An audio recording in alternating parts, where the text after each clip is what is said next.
দুলাভাই আস্তে খান আস্তে খান। খাওন তো কোনো জায়গায় চলে যেতেছে না, যেমনি খাইতেছেন মনে হয় মেলা দিন কিছু খান নাই। গত পরশু দিন আসছিল না, কবজিটা ভরে খাইয়া গেছে। আর এসে আজকে মাঝখানে তো একদিন আসছিল না, একদিন আমি শিওর যে কোনো কিছু খাই নাই, এর লোক আজকে একদম মাথা পর্যন্ত খাইবো, যাতে আগামী 3 দিনের খাওয়ার খরচ না লাগে। ঠিকই আছে, আব্বা আমার একটা উচিত শিক্ষার দরকার ছিল, আর পোলা পাইলো না খুঁজা। ওই যে আমার বঞ্জি পারুন আছে না, হে তো বিয়ে হয়েছে মাশাল্লাহ, যেমন ঘর তেমন বর। আমারে জোড়া দিখান কাপড় উপহার দিচ্ছে, আর তোর আব্বারে পাঞ্জাবি। জামাই বাজার করছে 10 কেজি গরু মাংস, 10 কেজি পোলাও চাল আর 10টা দেশি মুরগি। আমি একটা কবজি ডুবাইয়া খাইছি। আহা, আমার বোনের কপাল। আজকাল তো জামাইরা শ্বশুর বাড়ি খোঁজ খবর নেয় না, উপহার তো দূরের কথা। পারলে জামাই পাড়া প্রতিবেশী আত্মীয় স্বজন সবাই উপহার দিয়ে বেড়াইতেছে। আচ্ছা, আমরা কি এর থেকে শিক্ষা নিতে পারি না? অবশ্যই শিক্ষা নেওয়ার ব্যবস্থা আছে, শিক্ষা নেওয়া উচিত। এই যে পাড়া প্রতিবেশী আত্মীয় স্বজনরা জামা কাপড় দিয়ে বেড়াইতেছে, কই আমরা তো জামা কাপড় পাইলাম না, পাইছো তুমি? আমি কিন্তু পাই নাই। এই যে আমার মাসুম বাচ্চাটা, হারে কি অসহায়ের মতো চাই রয়েছে, ও তো একটা জামার উপরে উঠলো না। আম্মা, আম্মা, আমার কি এখন এই রাগ কইরা খাওয়া বন্ধ করে শ্বশুর বাড়িতে চলে যাওয়া উচিত?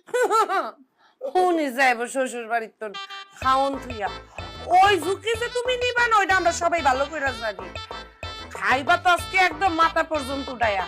আল্লাহ যদি খাওয়ার লগে লগে একটু আক্কেল জ্ঞান দিত, তাহলে তার মানুষের এত কথা শুনুন লাগে না। এই যে সালাম ব্যাপারী আছে না, সালাম ব্যাপারী তো তার মেয়ের বিয়ে দিছে। সেই জামাই আইছিল সেদিন বাজারে, আমরা বৈশা দোকানে চা খাইতেছি, আড্ডা মারতেছি, কত আদবের সাথে এসে আমাদের সবাইকে সালাম দিল, মিষ্টি খাওয়াইলো। একটা মিষ্টির টাকাও আমাদের কাছ থেকে নেয় নাই। এইটা দেখে নুরু মুন্সি আমারে কয় কি, রশিদ ভাই আপনার জামাই খাওয়ান কবে খামু? এটা শুই না লজ্জায় আমার মাথা হেট হয়ে গেল। আমি কি জবাব দিব রে মা?